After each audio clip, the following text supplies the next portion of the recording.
नमस्कार शेतकरी बांधवांनो, माझी योजनामध्ये आपले स्वागत आहे। आपल्या राज्यातील शेतकऱ्यांसाठी असलेली पीक विमा योजना किती महत्त्वाची आहे हे आपल्याला माहित आहे। मात्र या योजनेत काही गैरप्रकार झाल्याचे शासनाच्या निदर्शनास आले होते। त्यामुळेच शासनाने आता नियम अधिक कठोर केले आहेत। आता बोगस पीक विमा काढणाऱ्या शेतकऱ्यांवर थेट कारवाई होणार आहे आणि त्यांना पुढील 5 वर्षांसाठी काळ्या यादीत टाकले जाणार आहेत, अशी घोषणा खुद्द कृषी मंत्र्यांनी विधानसभेत केली आहे।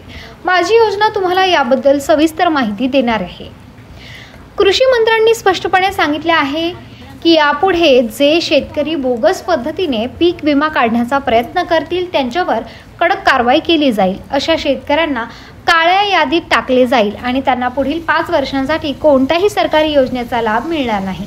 इतकेच नव्हे तर या शेतकऱ्यांचे आधार कार्ड देखील ब्लॉक केले जाऊ शकते, ज्यामुळे त्यांना PM किसान, नमो शेतकरी, लाडकी बहीण यासारख्या महत्त्वाच्या योजनांपासून तसेच इतर कोणत्याही शासकीय अनुदानाच्या योजनांपासून वंचित राहावे लागेल।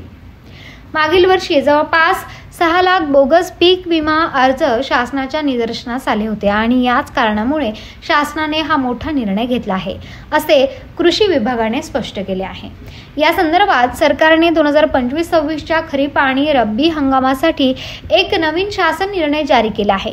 या शासन निर्णयात बोगस पीक विमा अर्जांवर कारवाई करण्याची तरतूद करण्यात आली आहे। यापुढे प्रत्येक शेतकऱ्याचे नाव, त्याने घेतलेले पीक आणि त्याने पीक विमा भरलेले पीक याची कसून तपासणी केली जाणार आहे। जर शेतकऱ्याच्या नावात आणि 7/12 उतार्यावरील नावात काही फरक आढळल्यास त्या शेतकऱ्यावर कारवाई केली जाईल। ही कारवाई फक्त अर्जांमध्ये गडबड करणाऱ्या शेतकऱ्यांवरच केली जाणार आहे। 7/12 उतार्यासोबतच आता पीक पेऱ्याच्या नोंदीच्या आधारावर देखील पीक विम्याचे अर्ज तपासले जाणार आहेत। जर कोणी शेतकरी बोगस भाडे करार पत्र तयार करून योजनेत सहभागी झाले किंवा शेतकऱ्यांच्या परस्पर कोणी दुसराच पीक विमा उतरवत असेल तर अशा शेतकऱ्यांवर थेट गुन्हा दाखल केला जाऊ शकतो। शासनाने या शासन निर्णयात स्पष्टपणे नमूद केले आहे की जे शेतकरी नियमांचे उल्लंघन करतील त्यांच्यावर पीक विमा कंपनीच्या माध्यमातूनच कारवाई केली जाईल। ही कारवाई करण्याची जबाबदारी कृषी विभाग आणि पीक विमा कंपनी या दोघांचीही असेल। जे शेतकरी अशा प्रकारचे कृत्य करतील त्यांना काळ्या यादीत टाकले जाईल आणि पुढील 5 वर्षांपर्यंत त्यांना कोणत्याही शासकीय योजनेचा लाभ मिळणार नाही।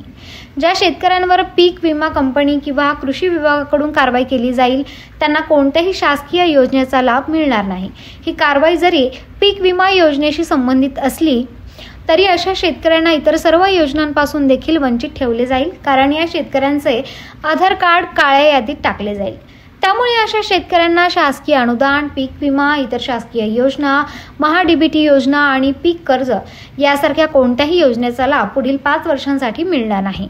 एकदा काळ्या यादीत टाकल्यानंतर शेतकऱ्यांना पुढील 5 वर्षांपर्यंत या योजनेत पुन्हा समाविष्ट होता येणार नाही। त्यामुळे सर्व शेतकरी मित्रांनो, कोणताही गैरप्रकार न करता प्रामाणिकपणे योजनेचा लाभ घ्या। माझी योजना तुम्हाला नेहमीच योग्य माहिती देत राहील, त्यामुळे चॅनलला सबस्क्राइब करायला विसरू नका।